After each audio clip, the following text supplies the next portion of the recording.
సత్యతో క్రిష్ ఇలా అంటూ ఉంటాడు. కన్న వాళ్ళకే కాదు ప్రేమ, ఇవతల కట్టుకున్నోడికి కూడా ప్రేమ ఉంటుంది నీ మీద. నీ మీద మీ నాన్న వాళ్ళకి ఒక్కళ్ళకే ప్రేమ ఉన్నట్లు చెప్తున్నావేంటి?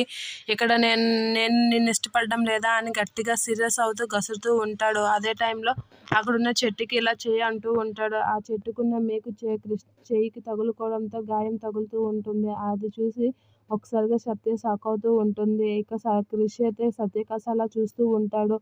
సత్య ఏం చేయలేక క్రిష్ కలిసి చాలా బాధతో చూస్తూ ఉంటుంది. ఇక అందరైతే క్రిష్ దగ్గరికి వెళ్ళేసరికి, ఆగండి, మీరెవరు నా దగ్గరికి రాకండి. నాకు బయట తగిలే గాయమే మీకు కనిపిస్తుంది. నా మనసుకు తగిలిన గాయం మీకు కనిపించడం లేదు అని చెప్పి అంటూ అక్కడి నుంచి వెళ్ళిపోతూ ఉంటాడు. ఇక సత్య అయితే క్రిష్ నా మీద ఇంత ఇష్టం పెంచుకుంటున్నాడా అని అయితే ఆలోచిస్తూ ఉంటుంది. ఇక క్రిష్ అయితే అలా గాయం తగిలి రూమ్‌లోకెళ్ళి, ఇంకా ఇతను నన్ను అర్థం చేసుకుంటుంది కాదు, ఈ సంపంగి నన్ను ఎప్పటికి అర్థం చేసుకుంటుందో ఏంటో అని చెప్పేసి అయితే చాలా బాధపడుతూ ఉంటాడు. అక్కడికి సత్య క్రిష్ దగ్గరికి వచ్చి డోర్ తీస్తూ క్రిష్‌ని చూస్తూ ఉంటుంది.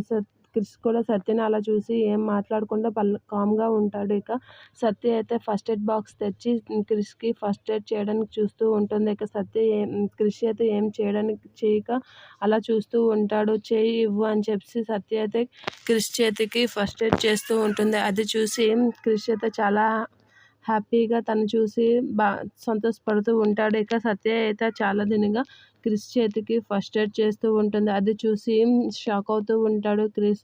తనకి ఇంత ప్రేమ ఉన్నా నా మీద ఎందుకు ఇంత ద్వేషం చూపిస్తుందని అయితే మనసులో అనుకుంటూ ఉంటాడు.